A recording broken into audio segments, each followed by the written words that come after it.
이거라고 생각하시면 돼요. 그냥 제가 문자도 다 올려드렸지만 쉽게 표현하면 그냥 제 분신을 그냥 만드는 과정이라고 저는 생각하거든요. 그냥 저랑 똑같이 하시면 돼요. 그냥 벤치마킹을 그냥 그대로 하시면 되거든요. 이게 단어 하나하나 풀어서 교육하기에는 너무나 촉박해요.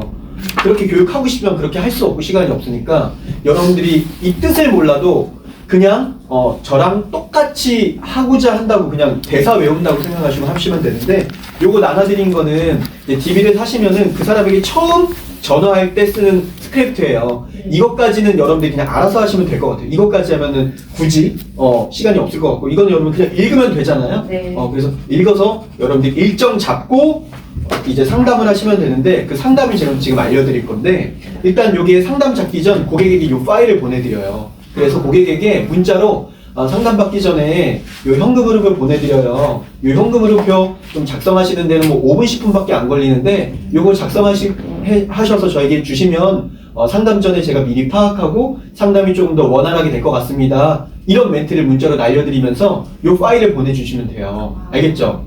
그래서 제가 카톡으로 이따가 다 안내 드릴 거예요. 어떻게 문자 보내고 하는지도 이제 소스 다 드릴 거니까 걱정 안 하셔도 되고요. 그래서 요걸 받아요. 근데 이거 안 주는 사람이 있어.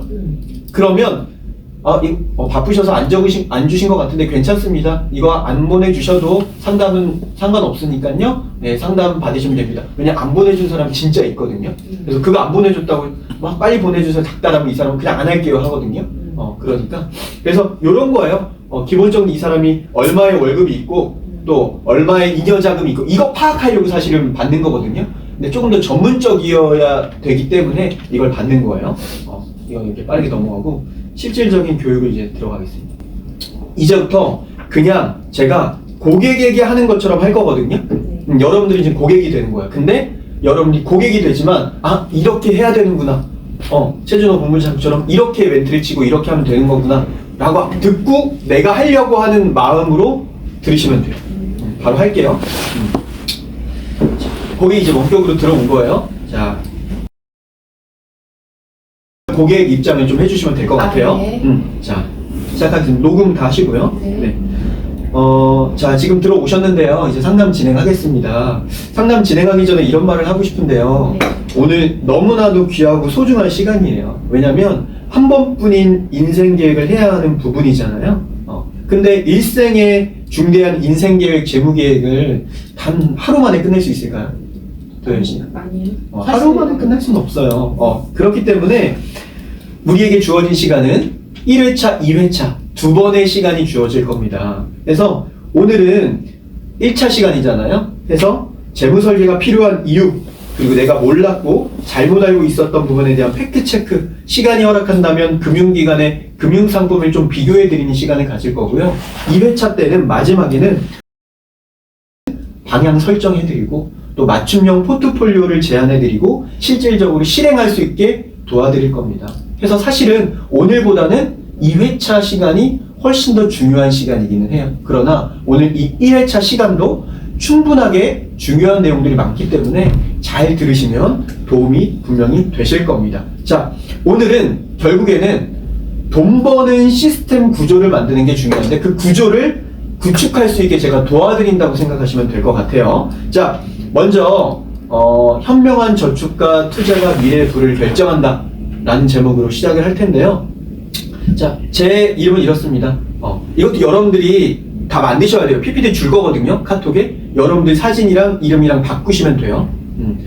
저는 이러이러한 일을 하고 있네요. 중요한 건 아니고 제 이름만 기억해 주시면 되겠습니다. 저는 최준호 대표입니다. 자, 저 같은 경우에는 대한민국 최초로 개인이 27개의 보험사, 그리고 7개의 증권사, 수많은 투자 회사들과 MOU를 맺은 최초의 사례거든요. 저는 최초라고 저를 얘기해요. 저를 스스로를 어떻게 하는 거예요? 띄우는 거죠. 브랜드화 시키는 거예요. 마케팅 하는 거예요. 그래서 저는 대한민국 최초로 개인으로서는 이 수많은 투자 회사들과 제휴를 맺은 최초의 인물입니다. 뭐 이렇게 표현하시면 될 것 같아요. 자, 여기서부터가 이제 본격적입니다. 자, 우리 네. 그림을 보여드렸는데요. 이게 어떤 그림 같으세요? 피라미드라고 써져 있잖아요. 네. 그러니까 우리는 자본주의를 살고 있죠. 네. 자본주의 시장 안에 살고 있기 때문에 어떤 사람의 인격이라든지 사회적 활동으로 계층을 나누는 게 아니라 자본의 격차로, 소유 격차로 이런 계층을 나누게 됩니다. 자, 요 맨 아래를 저는 서민층이라고 얘기해 볼게요. 네. 여기는 중산층, 여기는 상위층, 여기는 료야이층입니다. 그러면 이 네 가지 계층 중에 어떤 계층이신 것 같아요? 서민층이요. 왜 서민층이라고 생각하셨어요? 일단은 뭐 중산층도 안 될 것 같아요. 그러면 내가 서민층이라면 네. 맞아요. 서민층 맞으세요. 근데 제가 서민층이 맞다는 걸 팩트로 알려드리고 네. 지금 좌절감을 시켜드리려고 하는 건 아니잖아요. 그렇죠. 그렇죠? 네. 서민층이 맞습니다. 근데 중산층이 아니니까 서민층이죠. 네. 그럼 중산층이 되려면 그 기준을 알아야 되잖아요. 대한민국에서 중산층이 되려면 자산이 어느 정도 있어야 될까요? 현금으로 한 20억? 비슷하게 맞추셨습니다. 네. 대한민국에서 자산이 15억에서 20억 정도는 있어야 나 중산층이야 라고 말할 수가 있다는 거죠. 그럼 우리 20억 있으세요? 아니요. 15억 있으세요? 그래서 제가 서민층이라고 했잖아요. 맞아요. 서민층입니다. 맞아요. 화내지 마시고요. 네. 그래서 서민층입니다.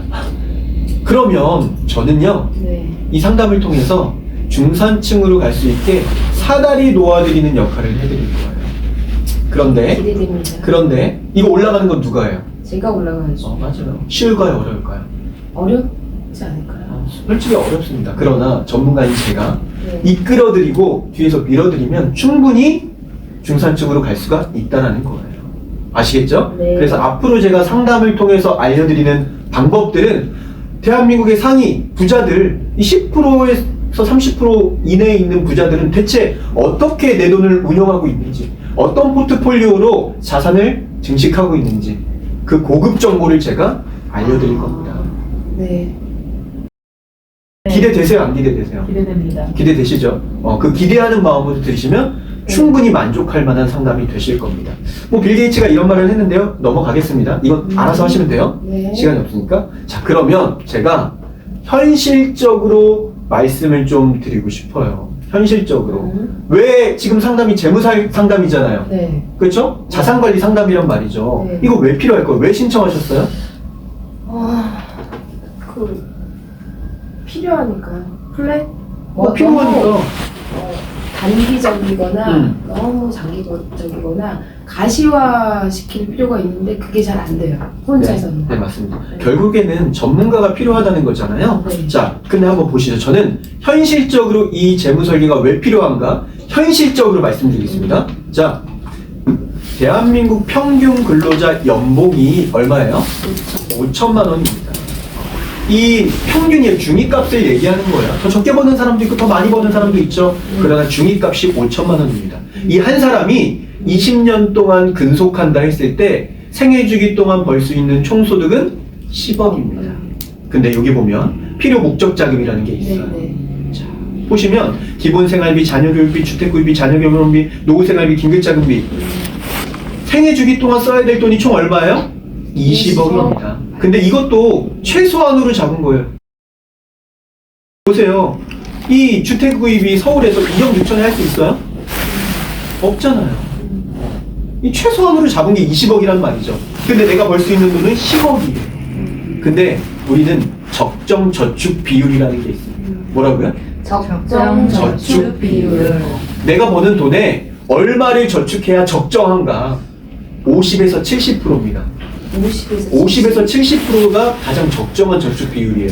내가 300만 원 벌면 얼마를 저축해야 돼요? 보수적으로 150만 원을 저축해야 되는 거예요. 50% 보수적으로 잡았을 때 300만 원 벌면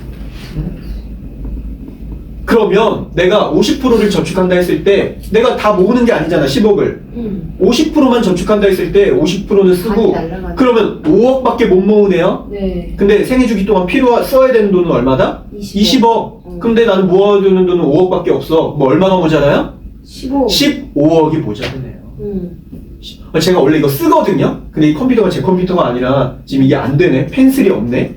그래서 지금 좀 네. 애로사항이 있지만 참고하세요. 네. 자, 5억밖에 못 모아요. 5억밖에 못 모으는데 나머지 15억은 어떻게 할 거냐? 예. 15억. 해야죠. 15억 어떻게 준비할 거예요? 무슨 방법으로? 그렇죠. 투자겠죠? 저기서 결혼을 하지 마. 자, 네. 자, 결론은 근로소득만으로는 요 필요 목적 자금을 어떻게 한다? 달성할 수 없다라는 거잖아요. 근로소득이 답이 아니에요. 지금 고객님 지금 근로소득으로 지금 이 준비를 다 할 수 없다는 거예요. 그러네요. 우리는 3대 소득이 있습니다. 자, 우리 미아 차장님 뭐가 있을까요? 미아 고객님. 근로소득, 네, 사업소득, 네. 금융소득. 맞습니다. 정답입니다. 너무나 똑똑하시네요. 대부분 물어보면 대화 못하는 사람들이 대부분이에요. 근데 잘 대답하셨네요. 맞아요. 3대 소득은 근로소득, 사업소득, 금융소득. 이건 꼭 기억하셔야 돼요. 네. 근데 방금 말씀드렸듯이 근로소득만으로는 요 필요 목적 자금 준비할 수 있다 없다? 없다라는 거예요.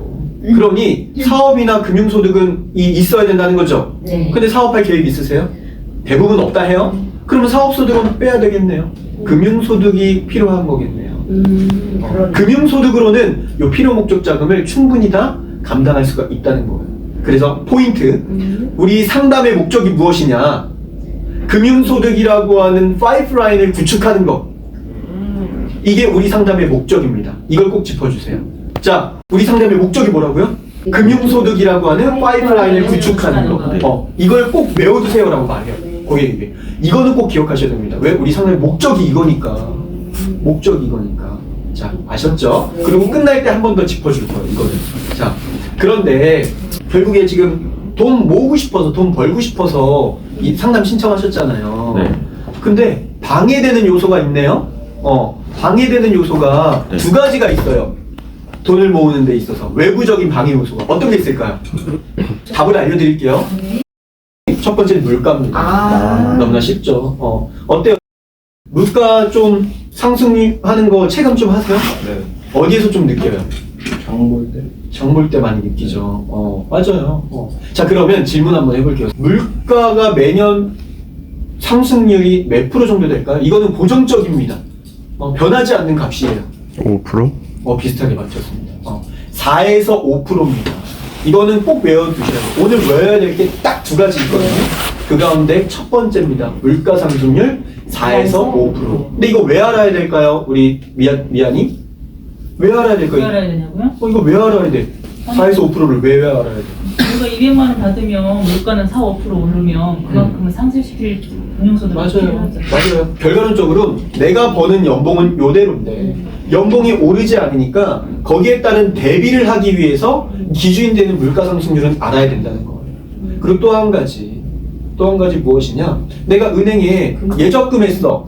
이거 잘한 저축이고 잘한 투자에 마이너스 금리라고 지금 얘기하잖아요. 그러니까 물가 상승률을 이겨요, 못 이겨요? 못 못 이겨요. 못 이겨요. 지금 특판 뭐 8%짜리도 나오는데 사실 이따가 설명드리겠지만 따지고 보면 3% 정도밖에 안 돼요. 맞아요. 그러니 어떤 투자를 하고 어떤 저축을 하든 물가 상승률인 4에서 5%보다는 높은 수익률로 운영을 해야 나 저축 잘했다, 나 투자 잘했다라고 말할 수가 있는 거예요. 4에서 5%는 꼭 기억하세요. 좀 전문가적이어 보이려면 요거 미리 4에서 5% 말씀하기 전에 이거 얘기하면 돼요. 자, 정부에서 발표한 물가 상승률은 1에서 2%입니다. 근데 전체 섹터의 평균을 낸 거기 때문에 이건 서민들에겐 하등 상관이 없습니다. 서민들은 식료품을 많이 사용하죠? 그래서 농수산축산물 통계는 8에서 11%입니다. 너무 높네요. 서민들이 농수산축산물만 소비하는 건 아니잖아요. 그러니까 그것도 적용될 수 없어. 그래서 금융권에서 일하는 저와 같은 사람들이 발표한 가장 객관적이고 신뢰할 만한 수치가 있는데 바로 방금 말씀드렸듯이 4에서 5%입니다. 이건 꼭 기억해 주세요. 알겠죠? 네. 자, 그리고 돈을 모으는데 외부적인 방해 요소 두 번째가 있습니다.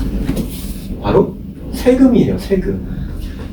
물론 이 시간 세금 교육하는 시간이 아니기 때문에 세금에 대한 교육을 다 할 수는 없지만 이자 소득에 대해서만 좀 짚고 넘어가 드리고 싶어요. 대한민국은 이자가 발생하면 이자 소득을 내게 돼 있어요. 법으로.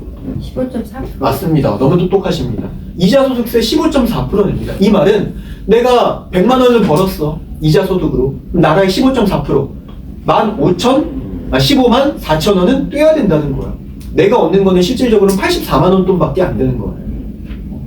근데 만약에 저를 통해서 앞으로 1억을 벌었어, 이자 소득으로. 그럼 나라에 얼마 내야 되죠?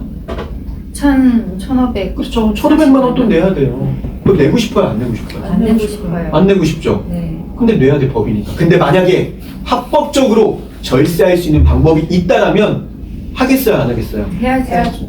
하겠어요, 안 하겠어요? 그 방법을 제가 알려드릴 거예요. 그래서 제가 2차 상담 때 비과세 혜택 받을 수 있는 방법 2-3가지를 알려드릴 텐데 앞으로 이 비과세 혜택 받는 거 결코 무시하시면 안 됩니다.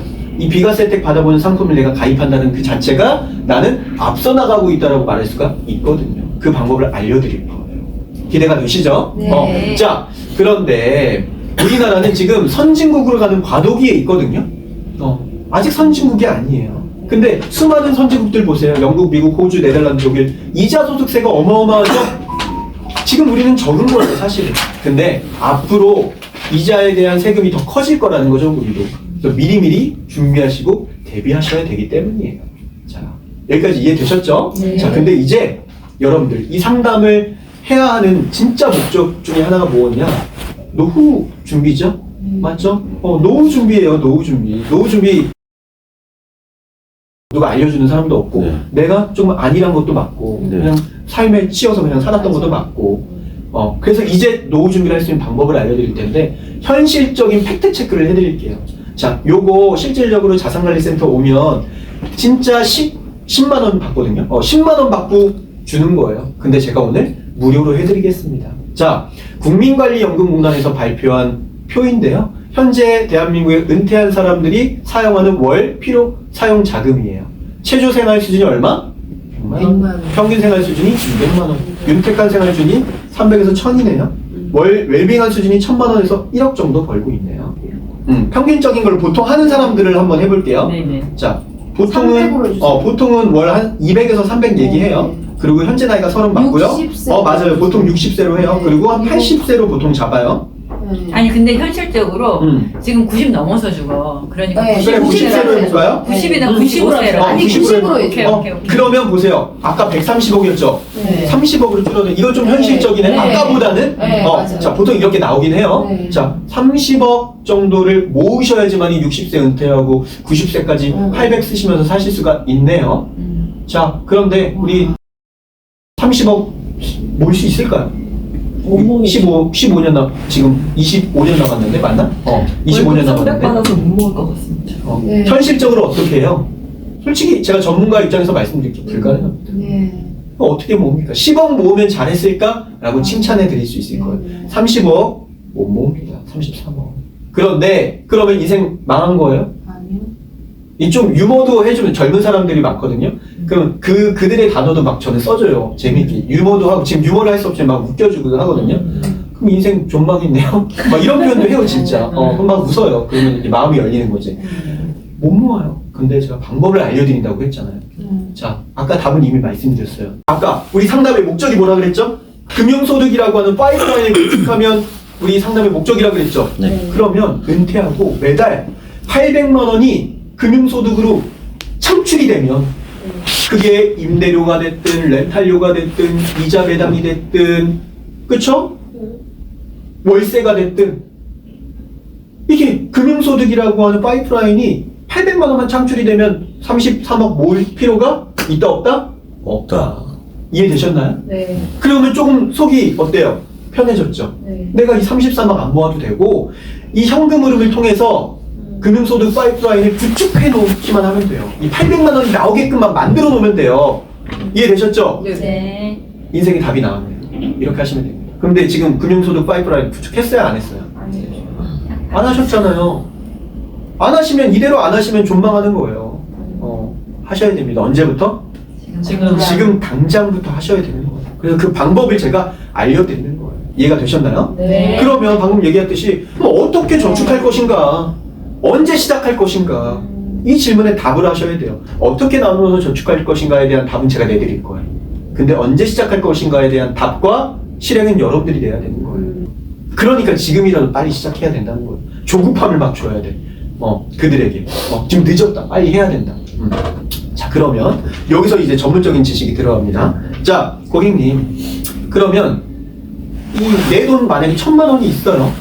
그런데 이 1,000만 원을 2배로 불리고 싶죠? 네. 네. 2배로 불리고 싶은데 그걸 좀 가늠하고 싶잖아. 네. 어느 정도 있어야 이 2배가 될까? 그 가늠할 수 있는 가늠자가 있으면 참 좋겠는데 그게 바로 72 법칙이라는 거예요. 자, 이 72 법칙 들어보셨나요? 이거 못 들어보신 분도 못 들어보셨죠? 이건 뭐냐? 아인슈타인이 발견한 법칙이에요. 아인슈타인이.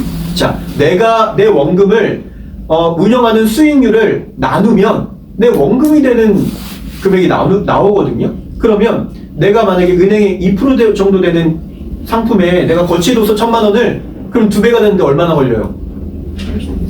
36년 걸리네요. 자, 근데 만약에 내가 한 연 8% 정도 되는 금융상품이 1,000만 원을 놨어. 그러면 2배가 되는데 얼마나 걸려요? 9년 걸리네요. 그러면은 이 유아님 위에를 택하겠어요? 아래를 택하겠어요? 아래요. 그죠? 바보가 아닌 이상 아래를 택하겠죠? 저는 안전하게 가면서 요 아래의 방법으로 갈 수 있는 방법을 알려드릴 거예요. 자, 그러면 어떻게 준비하나? 자, 대한민국에는 수많은 금융상품들이 있습니다. 자, 대한민국의 금융상품이 몇 개 있을까요? 맞습니다. 2만여 개 있습니다. 2만여 개. 근데 그걸 여러분들이 다 알 수 있어요? 몰라요. 그래서 전문가인 저를 통해서 오늘 상담과 다음 2차 상담을 통해서 이게 다 끝난다는 거예요. 20년 할 걸, 20년 알아봐야 될 걸 2회차 상담을 통해서 여러분들에게 맞는 맞춤형 포트폴리오 구축이 가능하다는 거예요. 아시겠죠? 네. 그래서 저는 제 고객들 제가 고객들 연 수익률은 한 8%에서 30% 정도 내드리고 있습니다. 이 정도면 어떠신가요? 좋아요. 괜찮으시죠? 네. 그러나 아까도 말씀드렸듯이 저는 수익 추구하는 자산관리사는 아니에요. 자산관리사들마다 성격이 다 다르거든요. 어떤 사람은 굉장히 공격적인 사람들도 있어요. 그러나 좀 위험성이 있겠죠. 근데 저는 공격적인 걸 별로 좋아하지 않아요. 안전한 걸 중요하게 생각합니다. 그래서 수익률은 8에서 30% 안쪽으로 제가 내드리지만 이것도 낮은 수치는 아니잖아요. 그러나 저는 안전하게 간다라는 것을 꼭 기억해 주시면 될 것 같습니다. 아시겠죠? 이 K사항이 숟가락 얹어서 수익 받아 가시라는 얘기예요. 그래서 투자 수익 구조를 간단하게 말씀드리면 너무나 심플해요. 이 K사항을 통해서 투자를 하게 되면 K사항은 경락대금으로 활용을 하게 됩니다. 경매낙찰 대금이에요. 그래서 부동산 소유권을 취득하게 되겠죠. 그걸 가지고 공익사업으로 신청을 하든지 아니면 각 시행사 지자체에서 보상을 해주겠다고 연락이 옵니다. 그래서 보상 협의를 하는 거예요. 그래서 보상금을 받으면 그 수익금을 가지고 고객과 나누는 구조라고 보시면 될 것 같아요. 물론 고객보다 회사의 이윤이 더 크겠지만 그러면 고객님은 얼마의 수익을 가져갈까 궁금하시잖아요. 그게 더 중요한 거 아니겠어요? 그래서 그걸 말씀드리면요. 이거는 너무나 좋은 게 연 12%의 상품입니다. 근데 월 배당형 상품이기 때문에 월로 봤을 때는 1% 상품이라고 보시면 될 것 같아요. 연 12%면 조금 양이 안 차지만 할 수 없죠. 연 12%가 양이 안 차세요? 욕심쟁이네요. 이거 지금 제도권 안에 있는 금융상품 연 12% 찾는 것도 힘들어요. 지금 주식 배당 상품은 아주 그냥 우량주도 높아야 6%예요. 욕심꾸러기예요. 12%면 어떠세요? 괜찮은 거라고 보시면 될 것 같아요. 그리고 월 배당이니까 훨씬 더 어찌 보면 재미도 있는 그런 상품이다 보시면 될 것 같은데요. 최소 금액은 저는 개인적으로 3,000으로 해요. 그런데 여러분들은 상황에 따라서 고객 현금 흐름을 받아서 얼마 있는지 알잖아요. 또 물어보면 소통하니까 이 고객이 1,000만 원밖에 없다 그러면은 500부터 가능하다고 말씀하시면 될 것 같아요. 그 고객에 따라서 일단은 3,000만 원부터 시작을 합니다. 3,000만 원이면 월 29만 원 정도 배당을 받으시겠네요. 사업소득 그냥 3.3% 그냥 소득세 뗀다고 그냥 이거는 설명을 드리는데요. 그래서 그냥 비과세다, 비과세 상품이다 라고 또 어필을 하는 거예요. 그래서 물가 상승률도 이기고 절세하는 두 가지의 그런 요건을 다 잡은 상품입니다. 이렇게 어필하시면 될 것 같습니다.